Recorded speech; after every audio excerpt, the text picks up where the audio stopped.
What's up, fight fans? Welcome to Mr. Mustache MMA News, and today I want to discuss this Saturday's upcoming bout between Jimmy Crute and Alonzo Menifield. But guys, before we get into it, don't forget to hit the like and subscribe button to continue getting more MMA content by yours truly. All right, guys, getting right into it. We got Jimmy Crute making his comeback over a year layoff against light heavyweight Alonzo Menifield. Super exciting matchup, right? You got Jimmy Crute, where he's definitely taking some time off. He's coming off of 2 losses by finish, one to Anthony Smith, one by Jamal Hill.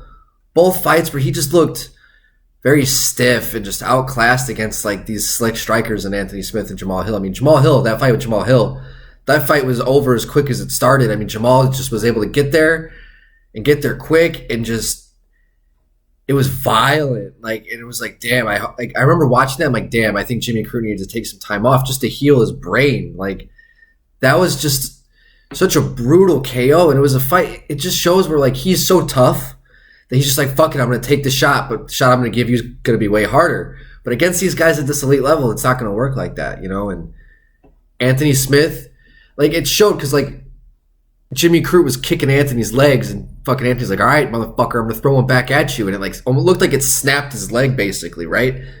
And the dude was so tough, he was trying to go out for the second round, and the doctor's like, no, I'm not going to let this happen. Like, his ankle kept rolling. It was a lot like the Sean O'Malley situation, but just it seemed like way worse. So I'm happy that he's had the time off. And the big thing that I think went to his detriment in those 2 fights were he looked very stiff. His ability to move his head and get in and out of the pocket just was not very good. And it looked like he was trying to push the action, make something happen rather than set something up. He was just using his power and his brute force rather than technique and speed. Jimmy Crute is a do-or-die fighter. Like, I mean, all of his fights in the UFC, win or loss, have all been by stoppage.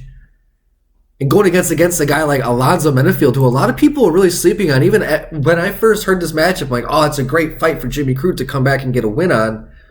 But then I went and looked over at Alonzo's resume, and he's got some nice fucking wins.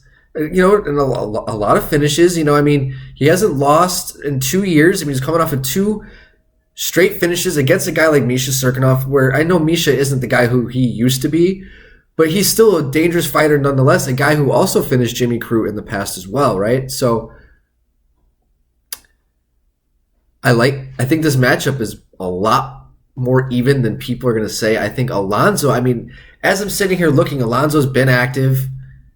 He's been getting the wins. He's got the confidence against a guy like Jimmy Crute who hasn't been active, who might be lacking in confidence. Alonzo Menifield can definitely steal the blue chip prospect status of Jimmy Crute in this fight. I'm very interested to see what's going to happen. I'm hoping that Jimmy is a little bit more patient in this fight. I'd like to see him show a little bit more technique, head movement, not be so stiff, be a little bit more fluid, set his shots up, use his timing a little bit more. Make Alonzo miss. Alonzo is a very aggressive fighter. You know, he's got some really good wins. You know, I mean, even against Paul Craig, he does have the KO loss against OSP, right? But I think this fight's going to be a lot closer than people anticipate, and this is going to be a tougher fight for Jimmy Crute than most people think.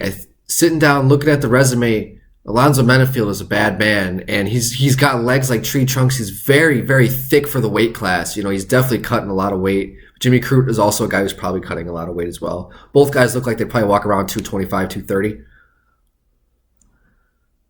I mean, I'm a fan of Jimmy Crute, so like I'm going to go for Jimmy on this fight. I think that he has a lot to prove. I think he's taken the right amount of time off. I'm hoping he's worked on those holes in his game. We're about to find out this Saturday. Against a guy like Alonzo Menifield, who is very aggressive, doesn't use a whole lot of technique. You know, just kind of just a slugging fighter per se, right? I mean, gun to my head, I guess I'm going to go with Jimmy Crute, mainly just because I've been a fan of him for so long. Nothing against Alonzo Menifield. I like Alonzo Menifield as well, but I guess I'm just a bigger fan of Jimmy Crute. Yeah, I mean, that's kind of my analysis for that. I mean, if Jimmy can fix those holes in his game, I definitely think that he has the tools to be a contender at light heavyweight. But he has a lot of holes that he's got to fix up. He's very young. I mean, Jimmy Crute's what, 25, 26 years old still? Yeah, he's 26 years old. Dude's got all the time in the world, hasn't even come into his prime yet. So I hope that he doesn't rush it, doesn't try and force anything. I'd like to see him let the fight come to him. And Alonzo Menifield is kind of like that perfect bull versus the matador type of fight. I think Jimmy Crute has to be the matador in this fight. Guys, let me know in the comment section what you guys think. I can't wait for UFC 284. I'm super pumped for it. So guys, let me know in the comment section what you guys think of the Jimmy Crute Alonzo Menifield matchup. And guys, don't forget to hit the like and subscribe button to continue getting more MMA content by yours truly. All right, guys, Mr. Mustache out. Let's fucking go, fight fans.